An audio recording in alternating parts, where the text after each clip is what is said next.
Back at TCR show, I'm joined on the Tri247 interview sofa by Brian Adcock from Telemark Productions.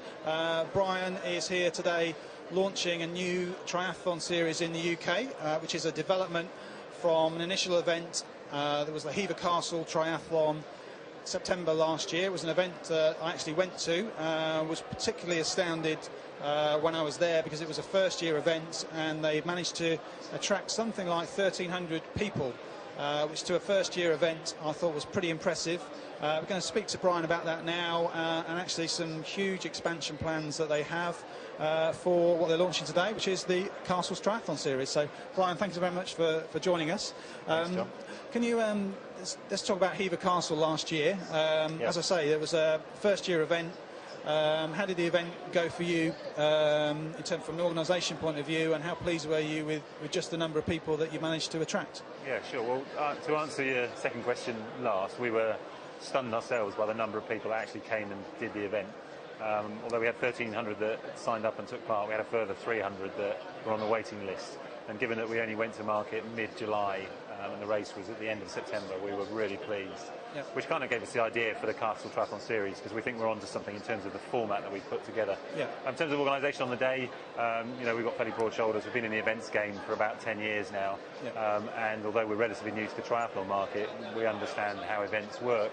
And it could have been better in a number of areas, but this year, as something that will help us get better, we've teamed up with Seven Oaks Tri Club, yep. And they're going to help us with the marshalling of some of the key areas on the race, including transition, but some of the key pinch points out on the course as well. So, we've got great hopes that it'll be a much better event next year. Excellent, yeah, and I'm sure that'll be a great help. I mean, we on the site have done quite a lot of work with Seven Oaks, and it's certainly a race that their organisation is praised, and they're up for an award actually tonight for their organisation of their race. So I'm sure that will be a great addition. So Jez will be pleased. Yeah, so they will be. So on that point, John, we obviously got a series of races this year around the UK, and we're looking to team up with other triathlon clubs. So we are talking to Mid Cheshire at the moment about the Cholmondeley Castle Triathlon. We would like to make contact with a triathlon club in the North Yorks area, probably the Yorkshire Triathlon Club, which we haven't, just because of the sheer amount of things we've had to do to get this far, we haven't had time to do. So okay, well that's interesting. So if you get a chance to have a look at the website after seeing this interview, and you're in the area, I'm sure Brian would like to hear from you if you've got a club or organisation that would like to help out with the organisation of the races. That'll be a great addition, and to be able to build on other people's experiences too. Okay, so let's look at 2010. Today you're launching what is now the Castles Triathlon Series. Yes, 4-race series. So last year we had one event at a castle, but now we've got four castles into a series. So can you just talk us through where they are and what you're looking to do for 2010? Absolutely. I guess the guiding principle was they had to be either a castle or a chateau. And so we didn't want any others in Kent because we didn't want to be right on the doorstep of the existing ones. So we were looking for other places around the country. So we've literally approached probably 20 castles. Of those, maybe 10 would have been appropriate in terms of the water depth and length of water they've got.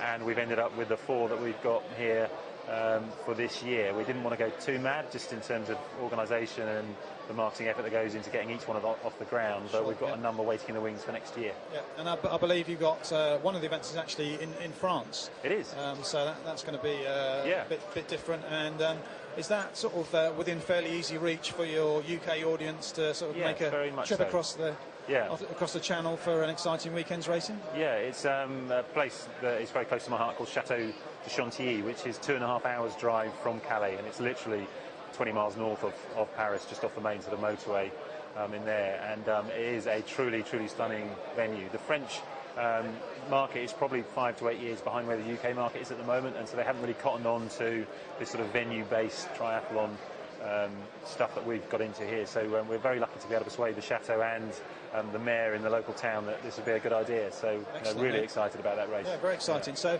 last year Hever Castle was you had 2 distances, and it was a one-day event. Yes. I believe you're now, although you've still got the 2 distances, you're expanding into a 2-day event, adding in some kids races and some other things. Can you just give us the outline of what's going on over a typical Castles weekend? Yeah, sure. I mean, it's a sort of concept we've developed in relation to some of the other work that we've done with youth and other sports.